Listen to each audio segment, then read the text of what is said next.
Wherever you go, whatever you do, throw a little at it. Omax, Vest and Briefs. இசைக்காவிலிருந்து விலகிய பனையூர் பாபு இன்று திமுகவில் இணைவதாக அண்மைச் செய்தி கிடைக்கப்பட்டிருக்கின்றது. கூடுதல் தகவல்களோடு இணைப்பில் இருக்கிறார் எமது செய்தியாளர் புவியரசன். என்ன விவரம்? பனையூர் பாபு திமுகவில் இணைய இருக்கின்றாரா? என்ன விவரங்கள், என்ன சொல்லப்படுகிறது? பதிவு பண்ணுங்க.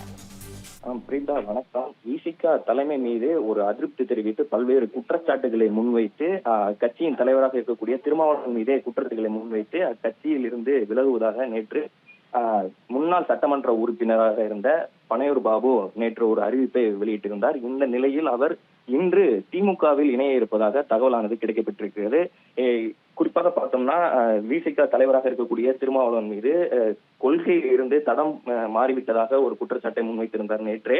இந்த நிலையில் இன்று திமுகவில் இணைய இருப்பதாக ஒரு தகவல் கிடைக்கப்பட்டிருக்கிறது. இது முக்கியமானதாக கருதப்படுகிறது. ஏனென்று பார்த்தோம்னா விசிகா தாவேக அரசுக்கு ஒரு ஆதரவு என்பது கொடுத்திருந்தது. அதன் காரணமாக விசிகா இன்று தற்போது இந்த அரசில் அமைச்சரவையில் அங்கம் வகித்திருக்கிறது. இந்த நிலையில் விசிகாவில் இருந்து கட்சியின் முன்னாள் சட்டமன்ற உறுப்பினராக இருந்த பனையூர் பாபு விலகியிருந்தார். குறிப்பாக 2021ஆம் ஆண்டு செய்யூர் சட்டமன்ற தொகுதியில் போட்டியிட்டு வென்றிருந்த அவர் 2026ஆம் ஆண்டு நடந்து முடிந்த இந்த சட்டமன்ற தேர்தலில் அவருக்கு வாய்ப்பு என்பது மறுக்கப்பட்டிருந்தது. இதன் காரணமாக கட்சியில் ஒரு அதிருப்தியில் இருந்த அவர் நேற்று ஒரு அறிவிப்பை வெளியிட்டிருந்தார். விசிகாவில் இருந்து விலகுவதாகவும் குறிப்பாக திருமாவளவன் மீது பல்வேறு குற்றச்சாட்டுகளை முன்வைத்திருந்தார். அது குறிப்பாக பார்த்தோம்னா நேற்று வரை ஒரு நடிகரை RSS பாஜக பெற்றெடுத்த பிள்ளை என்று கடுமையாக விமர்சித்த திருமாவளவன் இன்று அதே பிள்ளையை தத்தெடுக்கும் நிலைப்பாடை கொண்டிருப்பதாக, கொள்கையில் இருந்து தடமாற தயாராகிவிட்டதாகவும் ஒரு குற்றச்சாட்டை முன்வைத்திருந்தார். இதன் காரணமாக குழப்பத்திலும்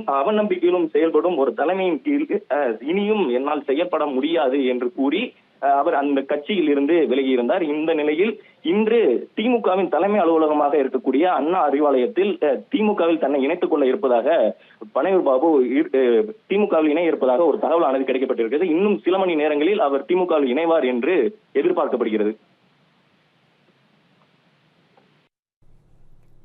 தற்போது வரை இருக்கக்கூடிய விவரங்களுக்கு நன்றி புவியரசன்.